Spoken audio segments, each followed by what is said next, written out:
Have you ever felt like something was watching you in the woods? We thought we were just camping for the weekend, but we uncovered something terrifying in Black River Forest. By the time we realized the danger, it was too late. What happened to us that night still haunts me, and you won't believe how it ended. If you're ready for a story that will make you think twice about the great outdoors, hit subscribe and stay tuned. This one will keep you up tonight. The decision to camp in Black River Forest wasn't exactly planned. After the chaos of the last few months, losing my job, breaking up with my girlfriend, I needed to get away. Somewhere quiet, remote, and free from reminders of my failures. So when my sister Emma suggested a weekend trip in her RV, I didn't think twice. She brought her boyfriend Jake along, and we set out for the heart of Wisconsin, where the forest stretched endlessly and cell service was a distant dream.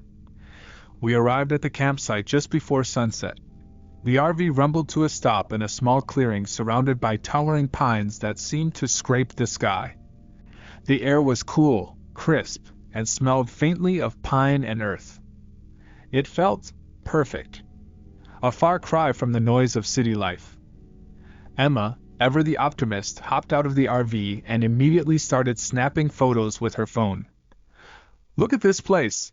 It's like something out of a travel magazine," she said, spinning around with her arms wide open. Jake unloaded the gear while I stood by, taking in the surroundings. The forest was alive, with the sound of chirping birds and rustling leaves. But as I watched the treetops sway gently in the wind, I couldn't shake the feeling that the trees were watching us back. "Hey, Danny," Jake called, snapping me out of my thoughts. "Give me a hand with the firewood." We got to work setting up camp. A small fire pit in the center, folding chairs arranged in a loose circle, and the RV parked close enough to retreat into if the weather turned. It was basic but comfortable. As the sun dipped lower, the forest began to change.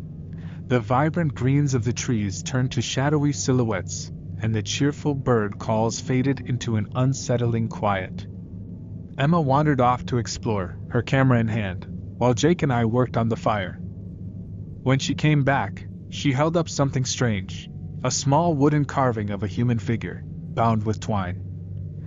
"Found this near the creek," she said, grinning. "Creepy, right?" Jake rolled his eyes. "Probably just some kid's art project. Don't bring it back here, though.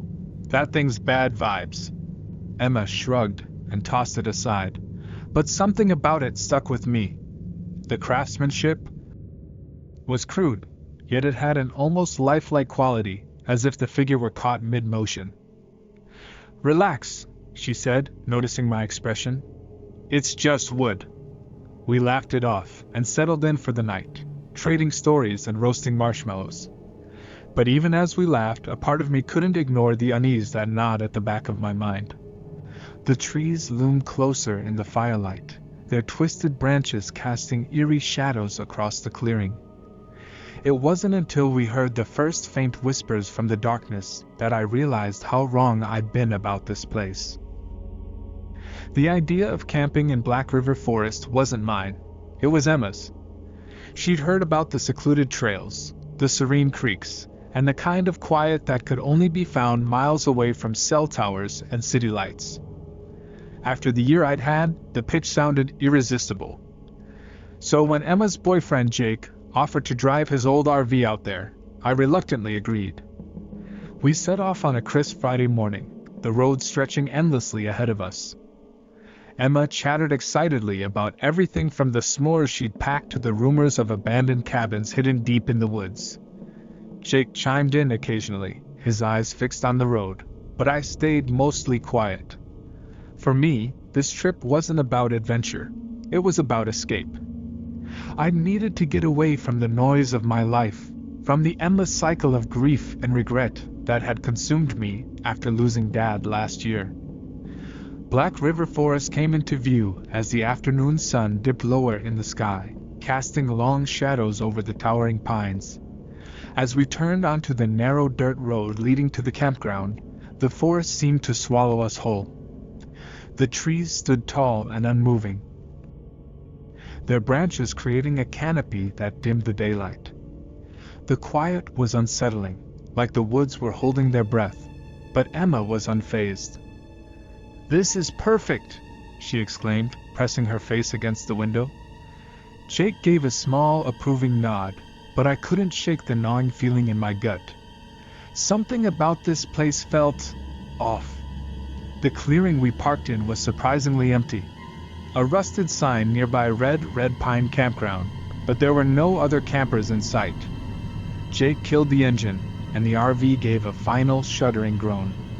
We stepped out into the cool air, the sound of gravel crunching underfoot breaking the eerie silence. "It's quiet," I said, more to myself than anyone else. "That's the point," Emma replied with a grin, already pulling out the folding chairs. We set up quickly, chairs by the fire pit, a makeshift table for meals, and a few lanterns for when the sun went down. As we worked, I noticed something unusual: strange markings on a tree near the edge of the clearing. They looked like scratches, deep and deliberate, carved into the bark in a pattern that didn't seem natural. I pointed them out to Jake, but he shrugged. "Probably bears," he said dismissively. But as the sun dipped below the horizon and the shadows grew longer, I couldn't shake the feeling that something about this forest was watching us. Dinner that evening was simple but satisfying. Hot dogs cooked over the fire, and a few beers to wash them down. Emma was in high spirits, laughing at Jake's bad jokes and snapping pictures of the trees. I tried to relax, letting the crackle of the fire and the crisp night air work their magic. For a moment, it almost felt normal. Then came the noise. At first it was faint, almost imperceptible, a soft, rhythmic tapping that seemed to echo from the woods. I glanced up, expecting to see Emma or Jake playing a prank, but they were both seated by the fire, chatting away. The tapping grew louder, more deliberate, like something was knocking on the trees in a slow, deliberate rhythm. "Did you hear that?" I asked, cutting off Emma mid-sentence. "Hear what?" she replied, her brow furrowing. Jake shook his head. "Probably just the wind. These old forests have a way of playing tricks on your ears." But it didn't feel like the wind. We stayed up a little while longer, the tapping fading into the background until it stopped altogether. By the time we retreated into the RV, I'd almost convinced myself it was nothing. Emma and Jake were already sprawled on their bunks, whispering about tomorrow's plans. But I stayed awake, staring out the small window at the dark expanse of forest. That's when I saw it. At the edge of the clearing, just beyond the reach of the fire's dying glow, something moved. It wasn't a person, at least not any kind of person I'd ever seen. It was tall and gangly, its limbs too long, its movements too jerked. My breath caught in my throat as I tried to make sense of what I was seeing. Then, as quickly as it had appeared, it melted back into the shadows. I closed the curtain, my heart pounding. Maybe Jake was right. Maybe it was just the forest playing tricks on me. But as I lay in my bunk that night, listening to the stillness outside, I couldn't shake the feeling that something, or someone, was out there. Tomorrow, I told myself. Tomorrow would be better. I didn't believe it. The next morning came with a heavy gray fog that seemed to cling to the trees like cobwebs. I stepped out of the RV, the damp ground crunching beneath my boots. The forest looked different in the daylight. Less threatening, maybe, but still unnervingly still. The usual sounds of birds and rustling animals were noticeably absent, replaced by an oppressive silence. Emma was already up, sitting at the picnic table with a steaming cup of coffee and her camera at the ready. She was scrolling through the photos she'd taken the night before, her brow furrowed in concentration. "Anything good?" I asked, trying to sound casual. She glanced up, her lips curling into a half-smile. "A few shots of the fire, some cool shadows on the trees, and this." She turned the camera to show me the screen. My stomach dropped. The photo was of the clearing, taken just after sunset. The fire pit was clearly visible in the center, along with our chairs and the edge of the RV. But just beyond the light, in the shadows of the trees, was a figure. It was hard to make out, blurry and faint, but it was there. Tall, thin, and hunched like it was watching us. "Do you see that?" Emma asked, her voice quieter now. Jake joined us, leaning over her shoulder to get a better look. "Probably just a trick of the light," he said after a moment, though his tone didn't carry much confidence. Emma shook her head. "I know what I saw." She didn't need to convince me. The figure from the photo was eerily similar to what I'd seen the night before, though I didn't tell them that. I didn't want to feed into the growing tension. Instead, I suggested we take a hike to explore the area and shake off the morning's unease. We set out mid-morning, following a faint trail that wound deeper into the forest. The fog hadn't lifted, making everything seem closer, like the trees were pressing in around us. Emma led the way, snapping photos of moss-covered rocks and gnarled tree roots, while Jake and I trailed behind. After about 20 minutes, we came across something strange. The trail opened up into a small clearing, where a lone tree stood at its center. It was massive, its bark dark and twisted, with branches that stretched upward like skeletal arms. But what caught our attention were the carvings. Dozens of symbols were etched into the trunk, some of them crude and jagged, others almost intricate. They looked like runes or sigils, the kind you'd expect to see in an old witchcraft book. Around the base of the tree, small bundles of sticks and twine had been arranged in a circular pattern. "What the hell is this?" Jake muttered, stepping closer. "Probably some kind of ritual site," Emma said, her voice filled with fascination.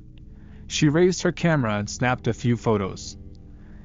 "Let's keep moving," I said, my unease growing with every second we lingered.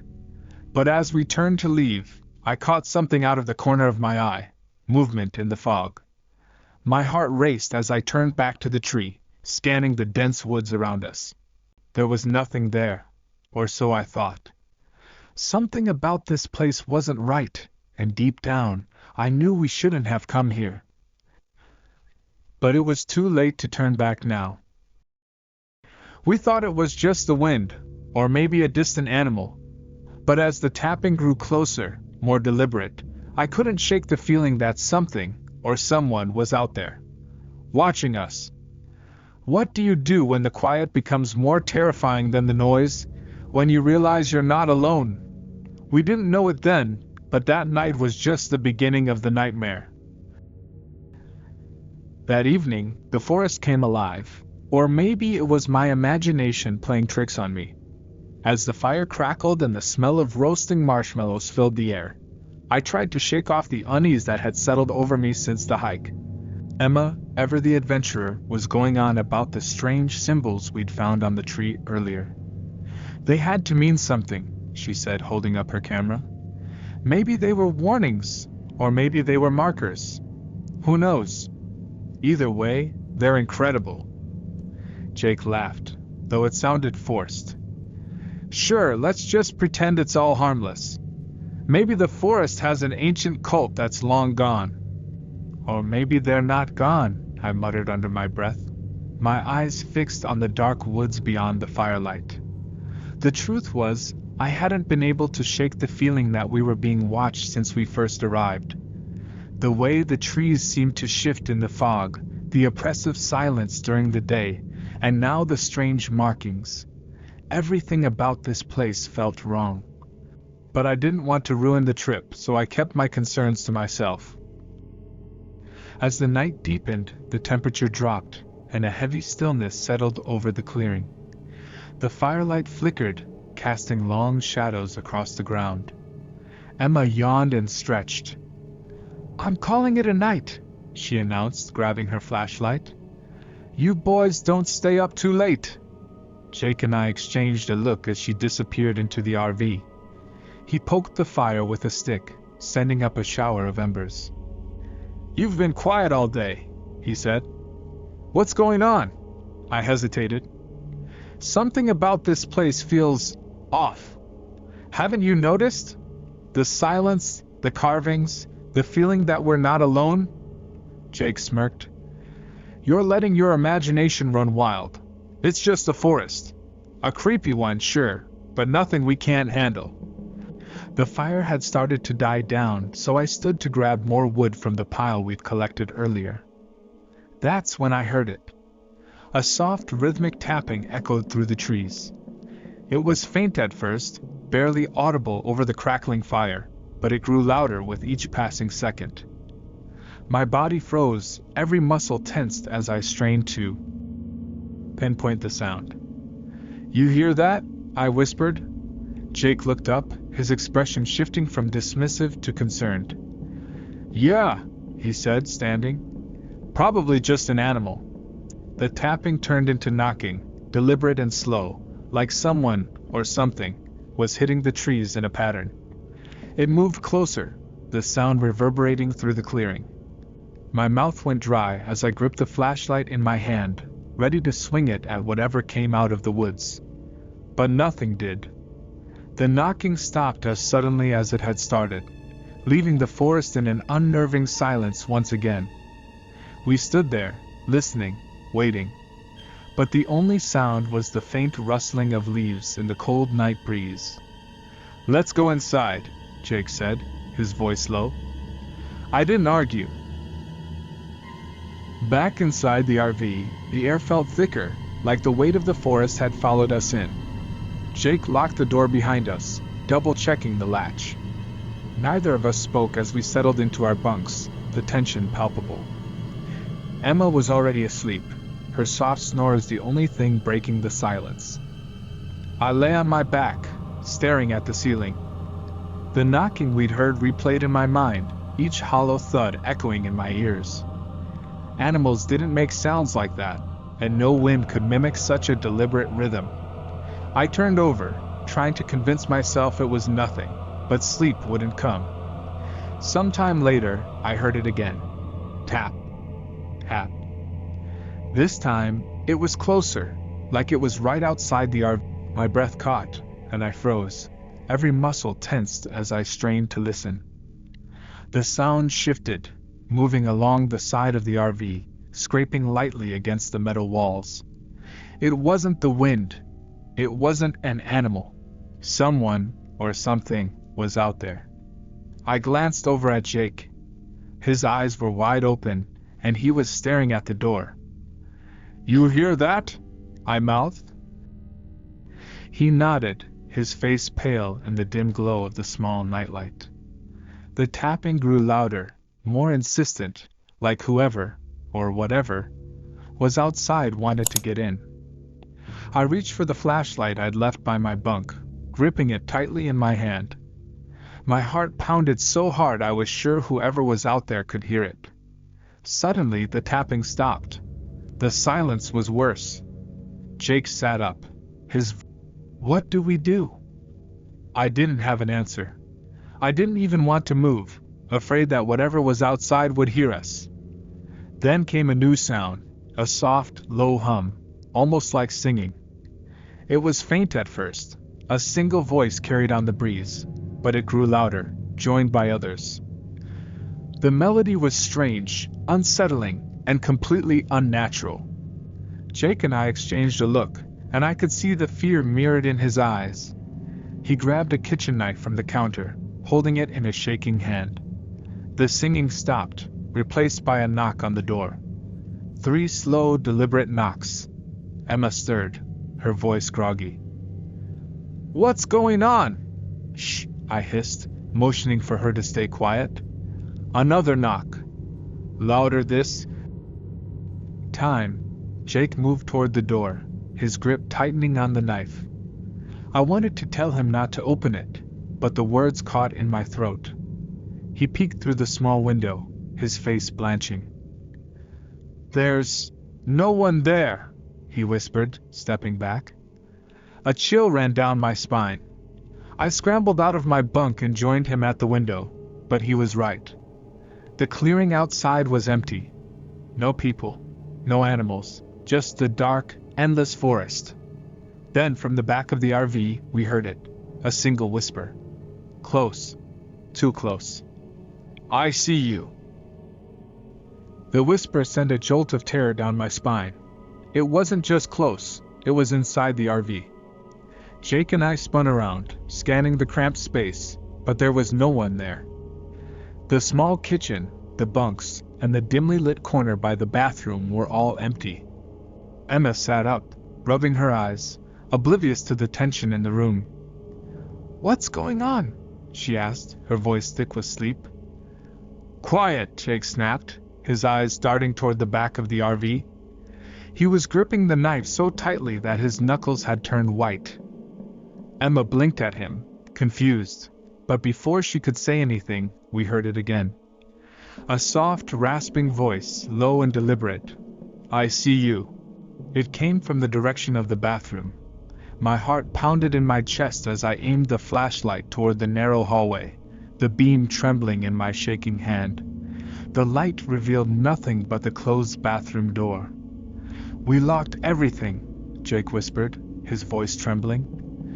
"No one could have gotten in." "Then how do you explain that?" I shot back, my voice barely audible. Emma was fully awake. Now, her face pale as she hugged her knees to her chest. "Stop messing with me!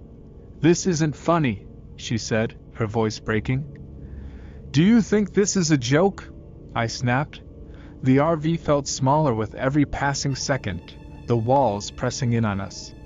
The whisper came again, but this time it was different. It wasn't just a voice, it was my voice. "Daniel," it called, soft and chilling. The sound made my skin crawl.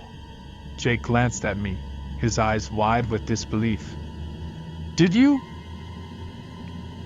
"No," I cut him off. "That's not me." Emma started to cry, her breath coming in short gasps. "What is happening? This isn't real. This can't be real." I stepped toward the bathroom door, every fiber of my being screaming at me to stop. My hand shook as I reached for the handle, Jake whispering behind me, "Don't open it, man. Don't." I hesitated, my fingers hovering over the cold metal. The whisper came again, louder this time, and unmistakably in my voice. "Daniel, open the door." I yanked my hand back like I'd been burned. The tension in the room was suffocating, the air thick with fear. Then, with no warning, the bathroom door creaked open a few inches, revealing nothing but darkness beyond. Jake pulled me back, his grip firm on my arm. "We're leaving," he said, his voice shaking. "Right now." Before we could move, the RV rocked violently, as if something massive had slammed into the side. Emma screamed, and the flashlight flickered, plunging us into momentary darkness. When the light stabilized, we saw them. Handprints smeared across the windows, long and clawed, too large to be human. They moved slowly, dragging down the glass, leaving streaks behind. "Start the RV!" I shouted, but Jake just stood there, frozen in fear. That's when the knocking started again, louder than before. This time, it was on all sides. The knocking echoed like gunfire in the small RV, coming from every direction at once. It was relentless, hammering against the walls, the windows, even the roof. Emma was sobbing now, clutching a blanket like it could protect her, while Jake stood frozen, his knife hanging limply at his side. I shouted, snapping him out of his daze. "Start the damn RV!" He blinked, his hands trembling as he shoved the keys into the ignition. The engine sputtered but didn't turn over. He tried again, the sound of the starter grinding filling the cabin. Outside, the knocking intensified, now joined by a low growling that seemed to vibrate through the walls. "It won't start!" Jake yelled, panic rising in his voice. "It's dead!" I grabbed the flashlight and swept it across the windows, searching for whatever was out there. For a brief second, the beam landed on something. No, someone. A figure was pressed against the passenger side window, its face too close to the glass. Its features were all wrong. Hollow eyes that seemed to glow faintly, a twisted mouth stretched into a grotesque smile, and skin that looked pale and waxy like it had been pulled too tight over its bones. I froze, my breath caught in my throat, but the figure didn't move. It just stared, unblinking, its head tilting slightly as if studying me. "What is it?" Emma whispered, her voice barely audible. "It's not human," I said, unable to look away. Suddenly, the figure raised one clawed hand and dragged it slowly down the glass, the screeching sound making my teeth ache. I stumbled backward, my heart racing. When I looked again, the figure was gone, but the knocking continued. "Get to the emergency kit," I shouted to Emma. "There's a flare gun in there."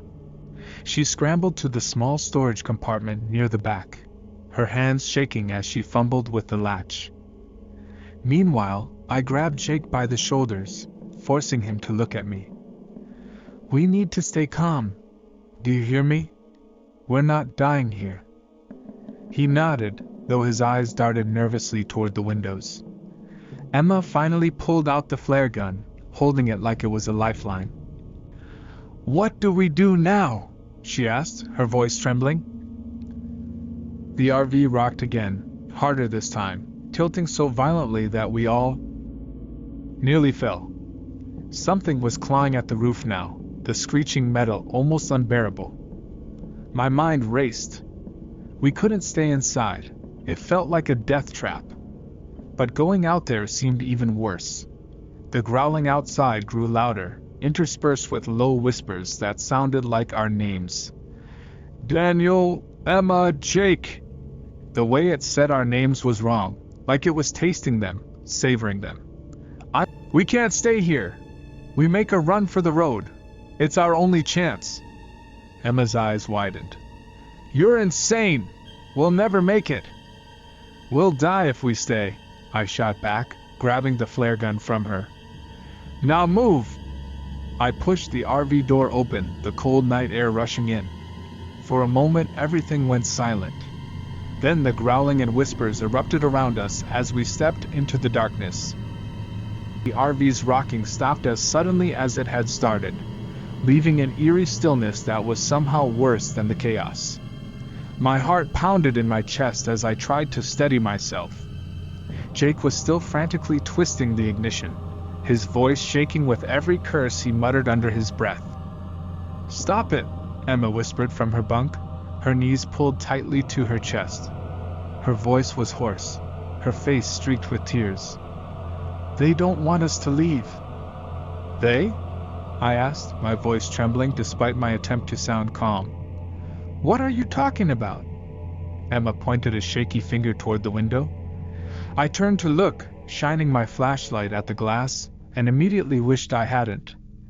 Outside, just beyond the clearing, figures stood motionless between the trees. They were barely human, tall, and possibly thin, their limbs too long and crooked.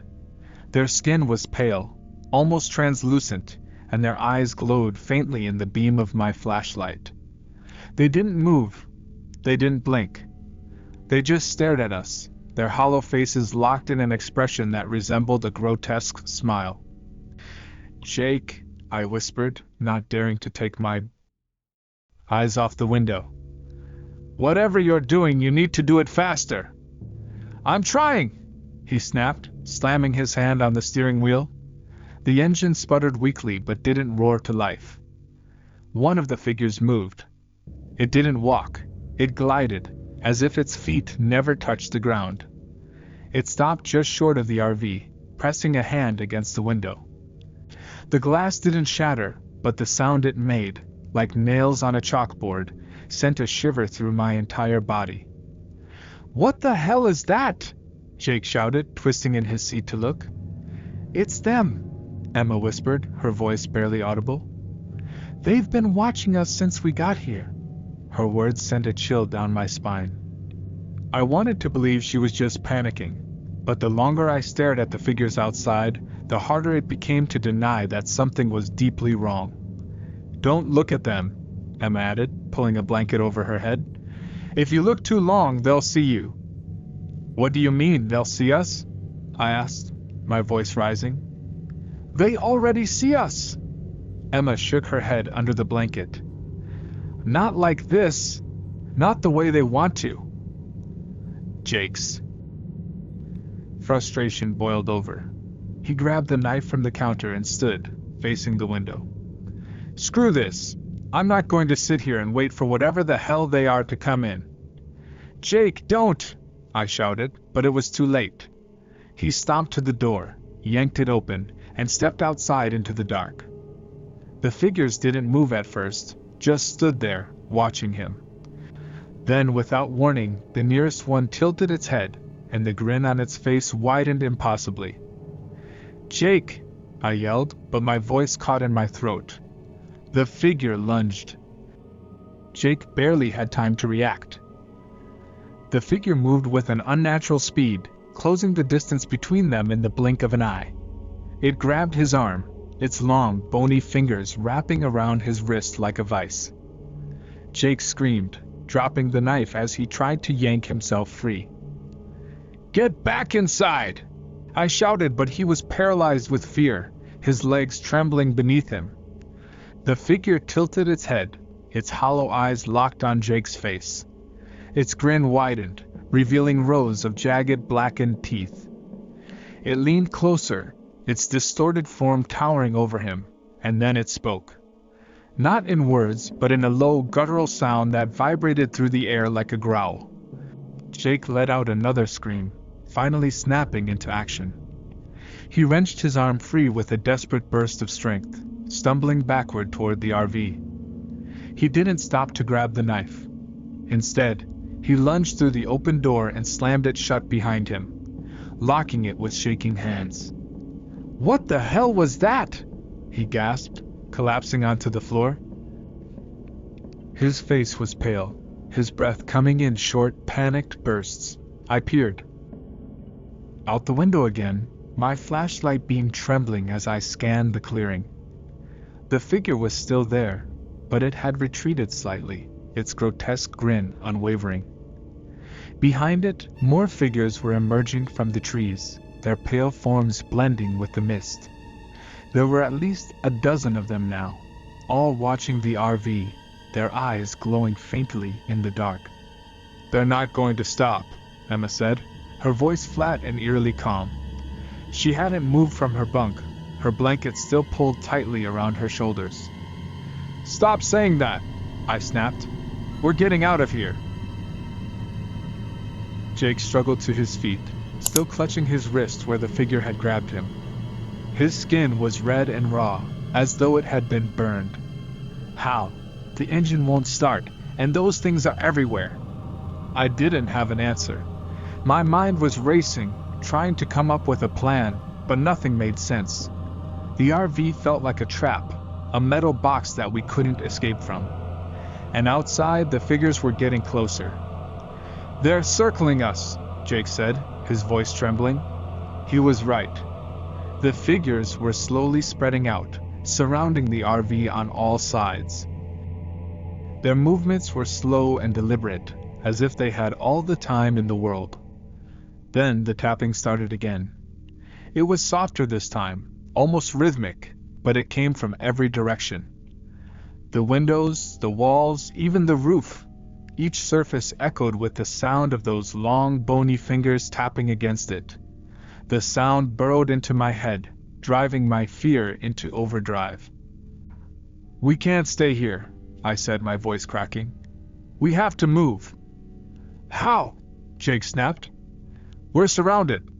I glanced at Emma. She was staring blankly at the window, her lips moving silently. At first I thought she was praying, but as I stepped closer, I realized she wasn't saying prayers. She was repeating the same phrase over and over again. Don't let them in. Don't let them in. The tapping grew louder, more insistent, as if the figures were testing the walls of the RV, looking for a way in. My heart pounded in my chest as I turned to Emma. Her blank expression and whispered mantra, "Don't let them in," sent chills down my spine. Emma! I shook her gently, trying to snap her out of it. Her eyes flicked to mine, wide and glassy. "What do you mean? How do we stop this?" She didn't answer, just stared past me at the window. I followed her gaze, and my stomach dropped. One of the figures had pressed its face against the glass. Up close, it was even worse. Its hollow eyes seemed to suck the light from the room, and its grin stretched impossibly wide, splitting its pale face like a gash. Jake stumbled back, nearly tripping over his feet. What the hell do they want?" "They want us," Emma whispered, her voice trembling. "They've been waiting. Watching. We shouldn't have come here." The figure outside opened its mouth, but no sound came out, at least not one I could hear. Instead, a pressure built in my ears, like the forest itself was holding its breath. I staggered, clutching my head, as the air grew thick and oppressive. "Make it stop!" Jake shouted, his voice cracking. I didn't know what to do. My flashlight flickered, and the tapping turned into pounding. The walls of the RV shook violently, and the overhead lights blinked out, plunging us into darkness. Jake fumbled for his phone, turning on its flashlight, but the weak beam only deepened the shadows. Then we heard it, the voice. At first it was soft, almost a whisper, but it carried the weight of something ancient and malevolent. It spoke in a language I didn't recognize, guttural and broken, but somehow I understood the meaning. "You don't belong here." Emma started sobbing, pulling the blanket tighter around her. "It's the forest. It doesn't want us here. We need to leave." "We're trying," Jake yelled, slamming his fist against the dashboard in frustration. The pounding stopped, and for a moment, silence filled the RV. But the relief was short-lived. From above, we heard a slow, deliberate scraping sound, like nails dragging across the roof. My flashlight beam flickered toward the ceiling, where faint shadows shifted and moved. "There." "On the roof," Jake muttered, his voice barely audible. A heavy thud echoed from above, followed by another, and then another. It sounded like something, or many somethings, walking across the top of the RV. The sound of metal creaking under their weight sent my pulse racing. "Get down!" I hissed, pulling Jake and Emma toward the floor. We huddled together, our breaths shallow and trembling.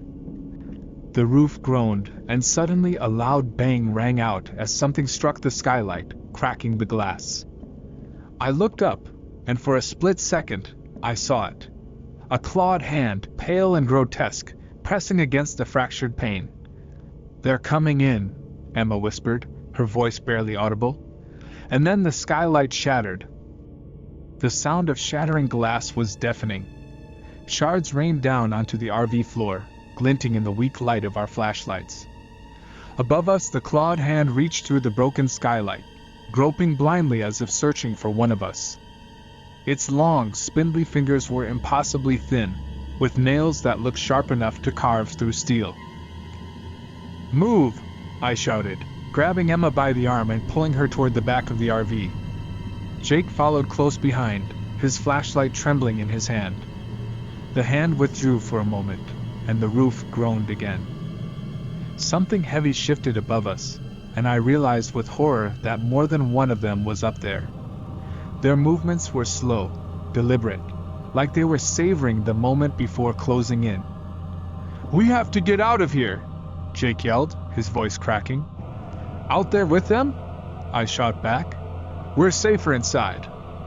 But even as I said it, I knew it wasn't true. The RV was a metal cage, and they were circling it like predators waiting to pounce. Another loud bang echoed from the roof, and the thin wall shook under the impact. It wouldn't be long before they forced their way in. Emma was hyperventilating, her hands clutching the blanket so tightly her knuckles turned white. "They're going to take us," she whimpered. "We can't stop them." I grabbed her shoulders, forcing her to look at me.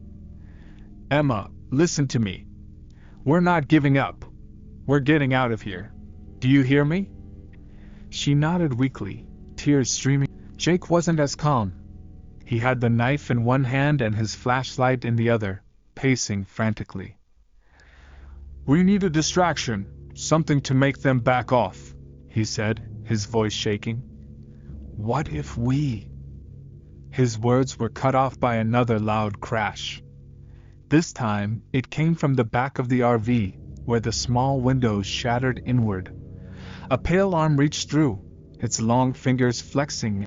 Emma screamed, and Jake lunged forward, slashing at the arm with the knife. The blade connected, and the creature let out a sound that was somewhere between a hiss and a growl, jerking its arm back. "Keep it together!" I barked at Jake, though my own fear was threatening to overwhelm. I pulled the drawer under the sink open and grabbed a pack of matches and a bottle of lighter fluid. "What are you doing?" Jake asked, his eyes wide. "Smoke," I said, already dousing a pile of old papers with the fluid. "They might hate it, and it could buy us some time." I struck a match and tossed it onto the papers. Flames roared to life, filling the RV with acrid smoke. The tapping and pounding stopped for a moment, and I thought it was working. Then the roof buckled, and the entire RV lurched violently. Through the smoke, I saw the clawed hand return, this time tearing through the thin roof like it was paper.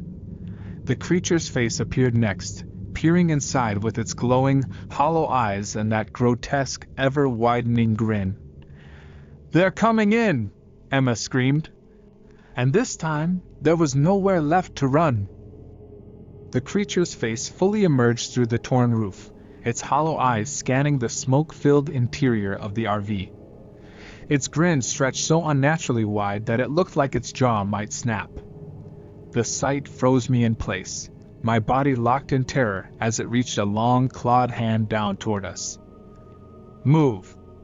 Jake bellowed, shoving me aside and slashing wildly with the knife.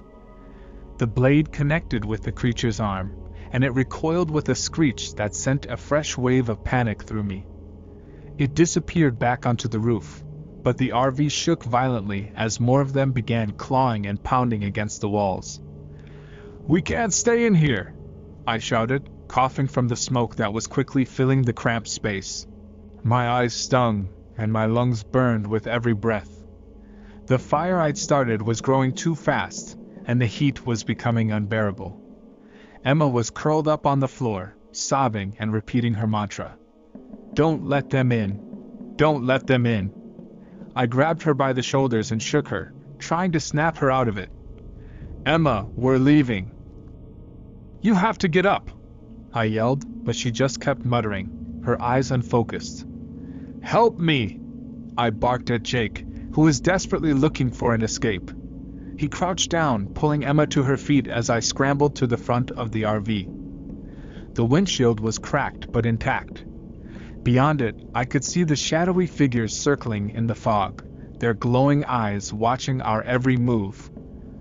"They're blocking the door," Jake yelled, dragging Emma toward the front.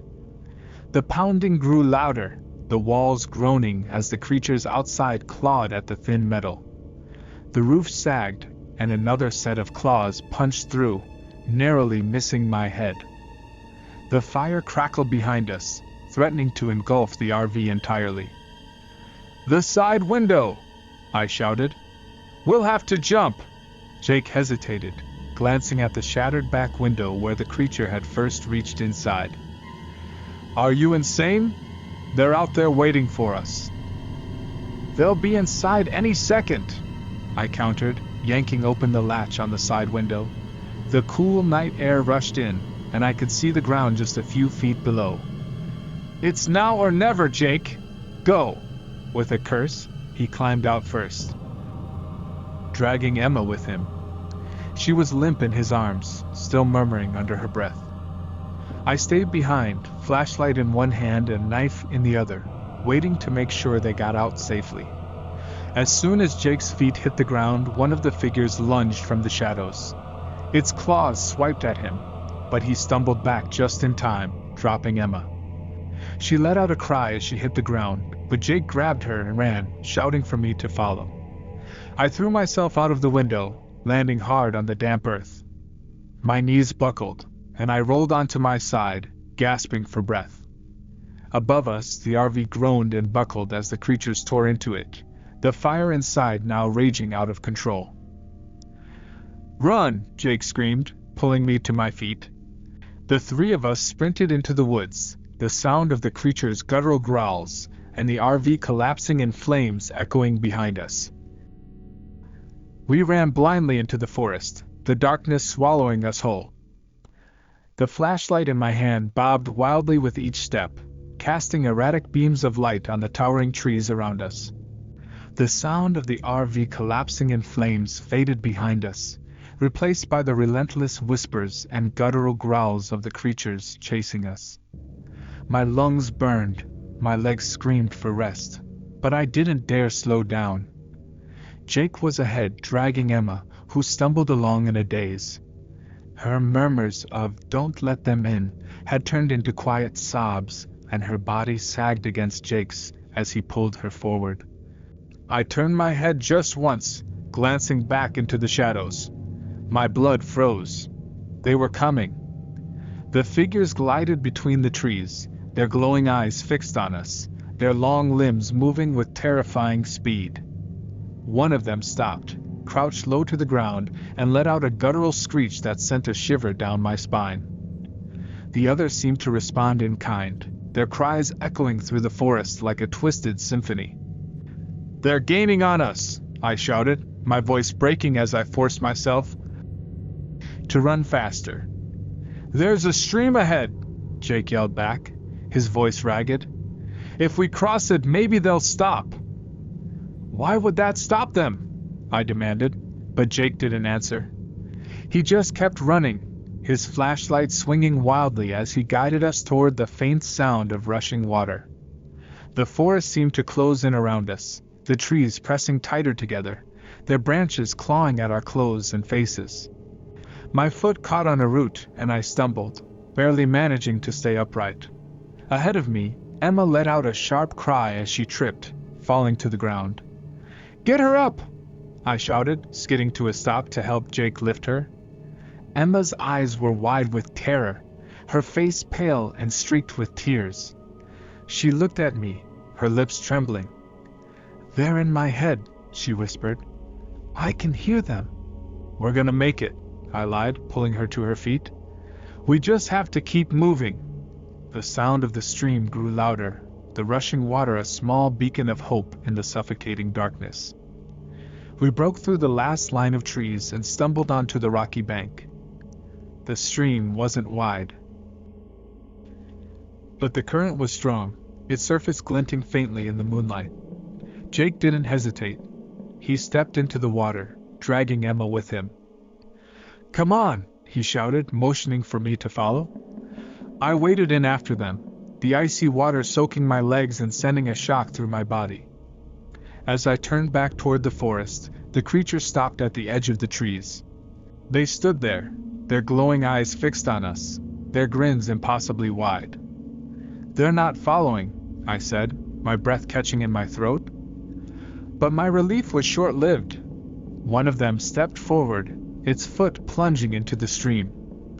The water hissed as it touched the creature, steam rising from its pale skin. "They're coming," Emma whispered, her voice trembling.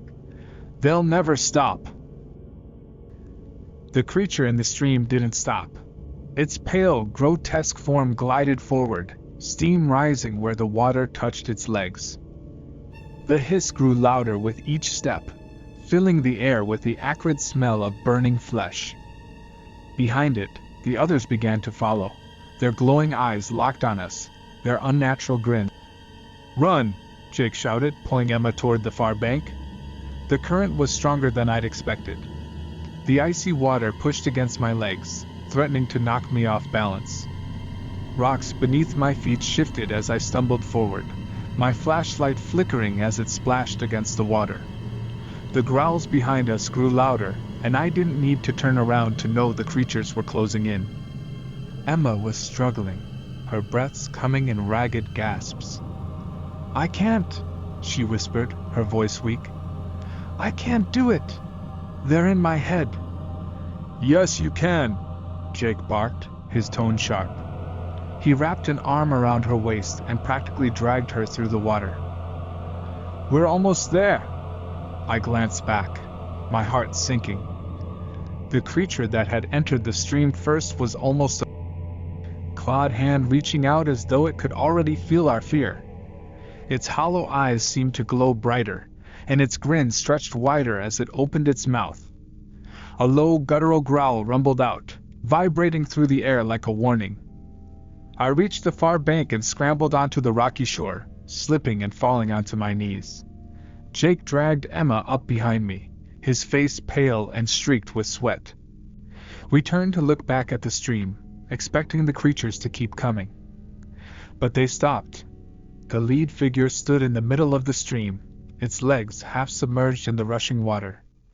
Steam billowed around it, and its skin bubbled and cracked, as though the water was eating away at it. It let out a furious screech, the sound so loud and piercing that I clapped my hands over my ears. The other creatures halted at the edge of the stream, their glowing eyes fixed on us, but they didn't move forward. "They can't cross," Jake gasped, his voice filled with both relief and disbelief. "The water, it's hurting them." I wanted to believe it, but the way the creature stood there staring at us made me uneasy. The one in the stream turned its head slowly, its hollow eyes meeting mine. It raised a clawed hand and pointed, its jagged grin never faltering. The gesture sent a chill down my spine. "What's it doing?" Emma asked, her voice barely above a whisper. "They're waiting," I said, the realization dawning on me. "They know we can't stay here forever." The creature in the stream let out another screech, then stepped back toward the far bank, its movements slow and deliberate. The others melted into the shadows, their glowing eyes the last thing to disappear. "They're not leaving," Jake said, his voice trembling. "They're just watching." "We need to keep moving," I said, pulling Emma to her feet. "We have to get as far from here as possible before they find another way." But deep down, I knew they wouldn't stop. Not until they had us.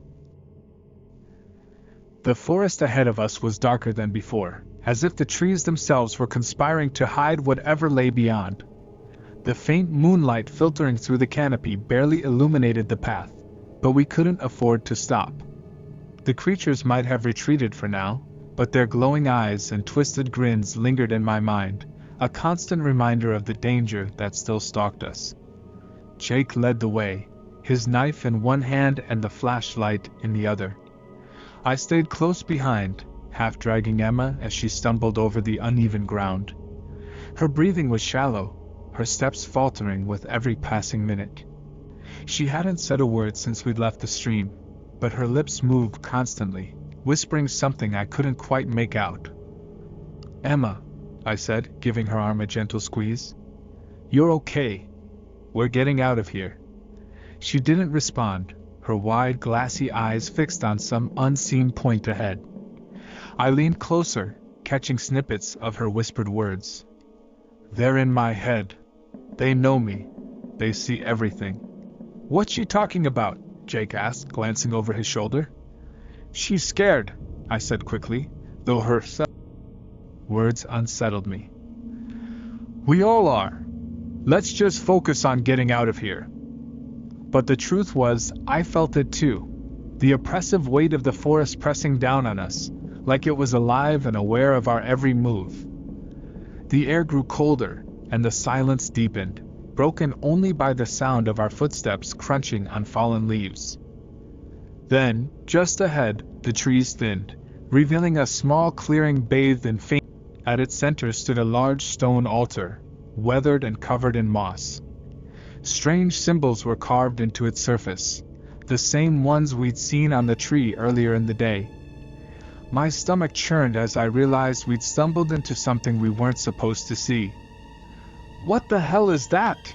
Jake asked, stopping abruptly. "I don't know," I said, my voice trembling. "But we need to keep moving." Emma, however, had frozen in place. Her eyes locked onto the altar, and for the first time since we'd crossed the stream, she spoke clearly. "This is it," she said, her voice eerily calm. "This is where it started." "What are you talking about?"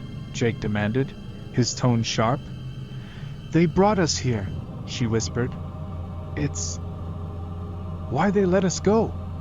They wanted us to find this." Her words sent a shiver down my spine. I looked around, half expecting the creatures to emerge from the shadows, but the clearing was empty. For now. Jake stepped closer to the altar, his flashlight illuminating the strange carvings.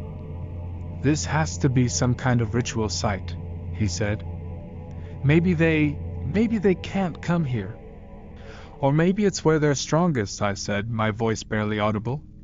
Emma stepped forward, her hand brushing over the moss-covered surface of the altar. "We have to finish it," she said. "Finish what?" I asked, dread creeping into my voice. She turned to face me, her expression calm but hollow. "Whatever they started." From deep within the forest the growls began again, closer this time. The growls echoed through the trees, low and guttural, vibrating the ground beneath our feet. Emma turned back to the altar, running her fingers over the symbols carved into its surface. Her lips moved silently as if she were trying to decode something only she could see. "We need to go," Jake said, his voice trembling as he backed away from the clearing. "Now. Whatever this place is, it's not safe." "They brought us here for a reason," Emma said, her tone disturbingly steady. "It's the only way to stop them." "Stop them how?" I asked, my voice sharp. "Emma, you're not making any sense." She didn't answer.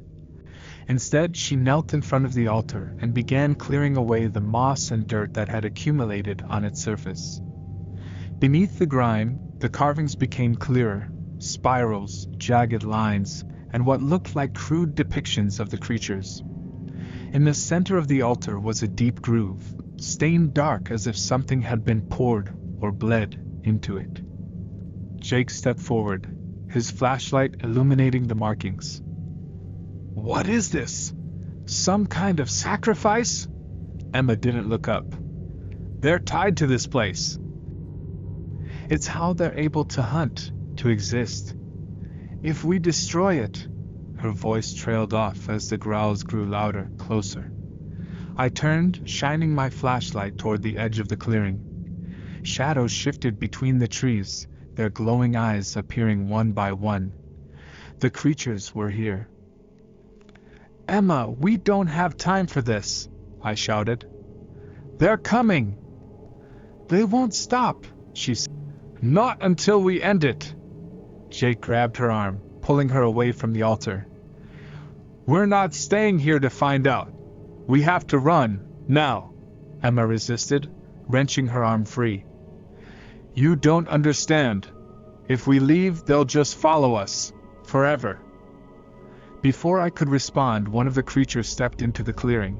It moved slowly, its twisted limbs jerking unnaturally as it approached the altar. Behind it, more figures emerged, their grins wide, their hollow eyes fixed on us. "They're not going to let us go," Emma said, standing her ground. She turned to me, her expression pleading. "You have to trust me." Jake looked at me, panic written all over his face. "You're not seriously listening to her, are you? Look at them." I hesitated, my mind racing. The creatures were closing in, their movements slow but deliberate, as if they were savoring the fear radiating from us. The air grew colder, heavier, and my flashlight began to flicker. Emma stepped toward the altar, pulling a lighter from her pocket.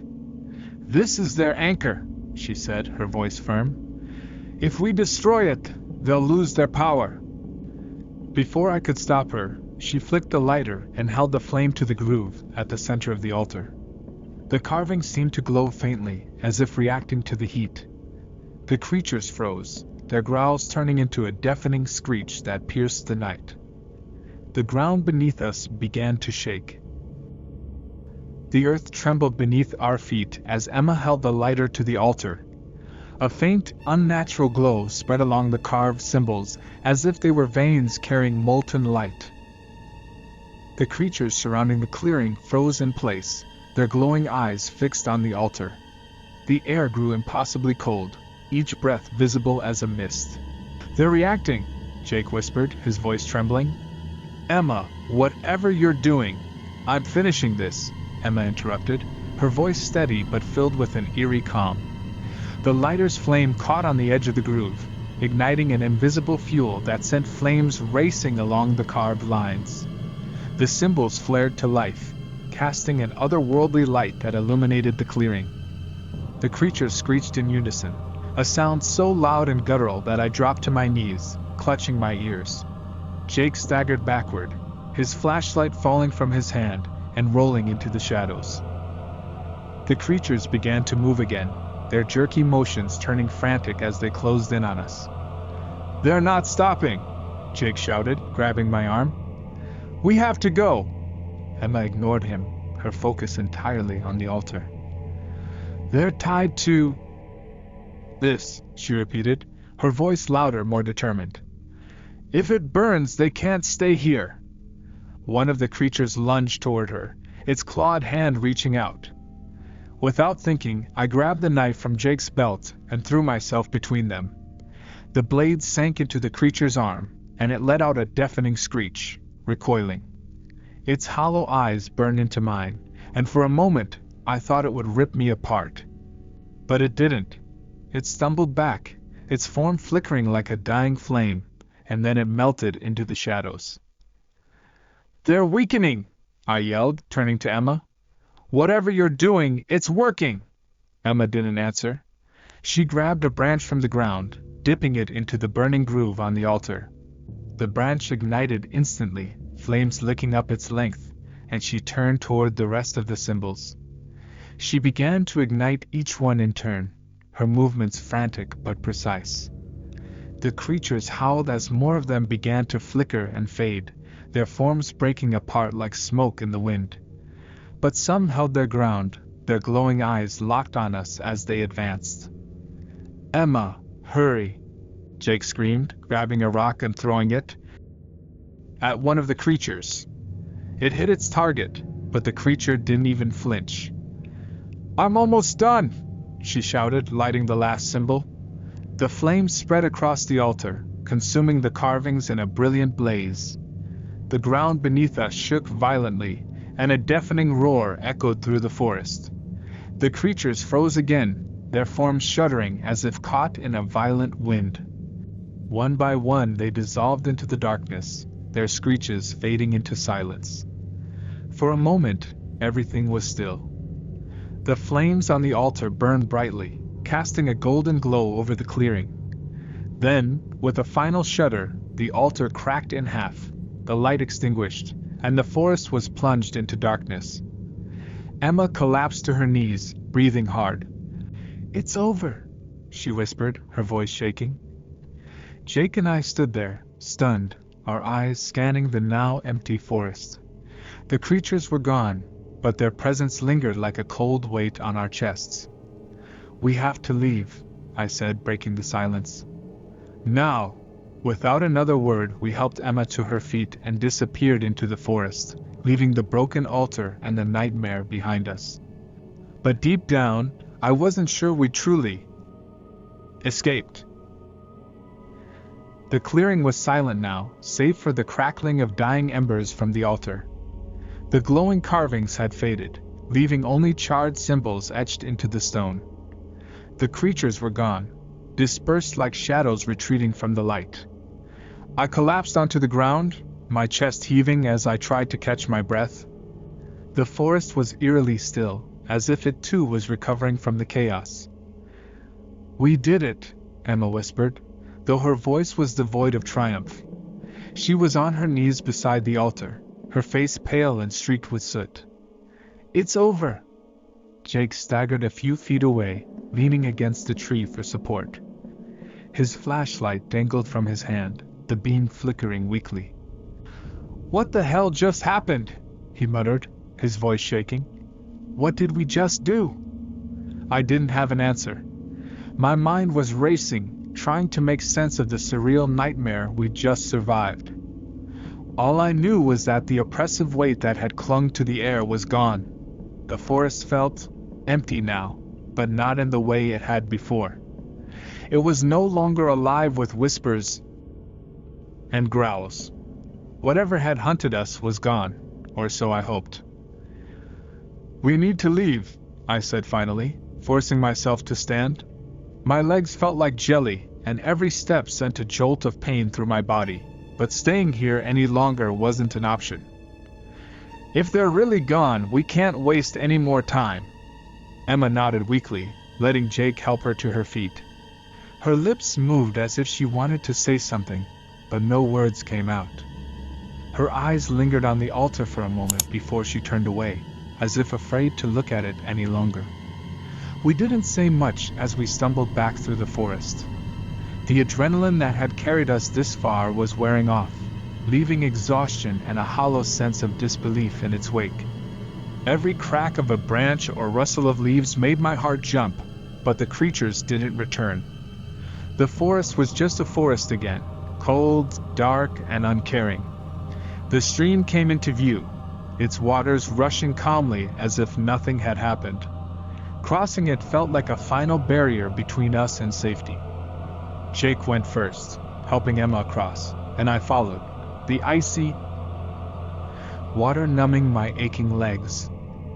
When we reached the other side, I finally allowed myself to look back. The forest loomed silently on the other side, its towering trees swaying gently in the breeze. There were no glowing eyes, no twisted figures lurking in the shadows. It was hard to believe that the nightmare we'd just endured had taken place here, in this seemingly normal stretch of wilderness. "Do you think it's really over?" Jake asked, his voice barely audible. I didn't answer. Deep down, I wasn't sure. But for now, we were alive, and that was all that mattered. Without another word, we kept walking, leaving the horrors of the forest behind us. The hike back to the road was agonizing. Every step felt heavier, every sound in the forest sent a spike of paranoia through me. Even though the creatures were gone, the fear they had instilled lingered. Jake led the way, flashlight in hand, his pace brisk despite his limp. Emma walked between us, silent and distant, her gaze fixed ahead as if she were afraid to look anywhere else. The sun was starting to rise, its pale light seeping through the trees, but it didn't bring the relief I'd hoped for. The forest looked less menacing in the daylight, but it also felt emptier, like something vital had been stripped away. The eerie silence persisted, broken only by the crunch of leaves beneath our feet. "We're close," Jake said after what felt like hours. His voice was hoarse, and he sounded more like he was convincing himself than us. "The RV wasn't far from here." The mention of the RV brought a lump to my throat. I didn't want to see what was left of it. The last time I'd looked back, the fire had consumed it, and the foul creatures had been swarming over it like vultures. The thought of returning to that spot made my stomach churn, but we didn't have a choice. When we reached the clearing, the sight stopped us in our tracks. The RV was gone, or rather, what was left of it was unrecognizable. The frame was charred black, the roof caved in, and smoke still curled weakly from the wreckage. Around it, the ground was scorched, the grass and leaves reduced to ash. The air smelled of burnt rubber and something more acrid, something unnatural. "They did this," Jake muttered, his voice barely above a whisper. He stepped closer, kicking at a piece of melted metal. "It wasn't just the fire. Look at the claw marks." He was right. Deep gouges ran along what was left of the walls and roof, as if something massive had torn into it with feral determination. My stomach turned as I imagined those creatures ripping apart the RV while we'd fled into the night. "We're lucky to be alive," I said quietly, more to myself than anyone else. Emma finally spoke, her voice soft and trembling. "They let us go." Jake spun to face her, his expression incredulous. Let us go? After all of that? Are you serious? Emma nodded, her eyes fixed on the scorched earth. They could have caught us. They didn't. They wanted us to do it, to destroy the altar. Her words sent a chill down my spine. I wanted to argue, to tell her she was wrong, but the truth was I didn't know. Nothing about what had happened made sense, and the thought that the creatures had manipulated us the entire time was too terrifying to dwell on. We need to leave, I said, breaking the silence. Whatever the reason, we're alive. Let's not waste it. Jake nodded reluctantly, and Emma followed without another word. We turned away from the wreckage and began the long walk back to civilization, leaving the forest and its horrors behind us. Or so I hoped. The walk back to the main road was a blur of exhaustion and silence. The adrenaline that had kept us going through the night had long since burned out, leaving behind a hollow ache in my chest and legs that felt like they were made of lead. Emma trudged along beside me, her face pale and her lips moving as though she were still muttering those same words. Don't let them in. Jake walked ahead, his flashlight swinging limply in his hand. None of us spoke. When we finally emerged from the forest and onto the cracked asphalt of the deserted road, I nearly collapsed from relief. The open sky above felt like a promise of safety, as though the horrors of the woods couldn't reach us here. But even standing in the sunlight, I couldn't shake the feeling of being watched. There's nothing here, Jake said, turning in a slow circle. His voice was flat, hollow. No cars, no people. What now? I glanced up and down the road, hoping for any sign of help. A distant hum of an engine, a glint of sunlight off a windshield. There was nothing. The road stretched endlessly in both directions, empty and desolate. We walk, I said, though the idea of putting one foot in front of the other any longer felt impossible. We'll find a town, or a gas station, anything. Emma didn't respond, but she followed as Jake and I started walking along the edge of the road. The morning air was cool and still, the only sound the crunch of gravel beneath our boots. It should have been peaceful, but every step felt heavier with the knowledge of what we'd left behind. After an hour of walking, a sign came into view. It was old and weathered, the paint peeling and the letters barely legible. Welcome to Woodridge, population 842. Relief flooded through me at the sight of it. If we could find someone, anyone, we could get help. Call the authorities. Get as far away from the forest as possible. But as we approached the small town, the unease I'd felt in the woods began creeping back. The streets were empty, the windows of the houses dark and shuttered. Cars sat abandoned in driveways, their hoods streaked with rust. It was like the entire town had been frozen in time, or worse, abandoned in a hurry. This isn't right, Jake muttered, gripping the knife he still carried. Where is everyone? I didn't have an answer. My throat was dry, and my legs ached, but I couldn't stop looking around, searching for movement, for life. There was none. Emma finally broke her silence. They've been here, she said, her voice distant. What are you talking about? How do you know? She pointed to the side of a building where a familiar symbol was carved into the wood. The same jagged markings we'd seen on the altar in the forest. My stomach dropped as I realized she was right. The creatures hadn't just let us go. They'd led us here. And they weren't done with us yet. We thought escaping the forest meant we were safe. But these symbols, this town, it's as if they've been waiting for us all along. I don't know what we've uncovered, but I know one thing, this isn't over. If this story gave you chills, hit that like button, share it with someone who loves a good scare, and subscribe for more terrifying tales. Trust me, you don't want to miss what happens next.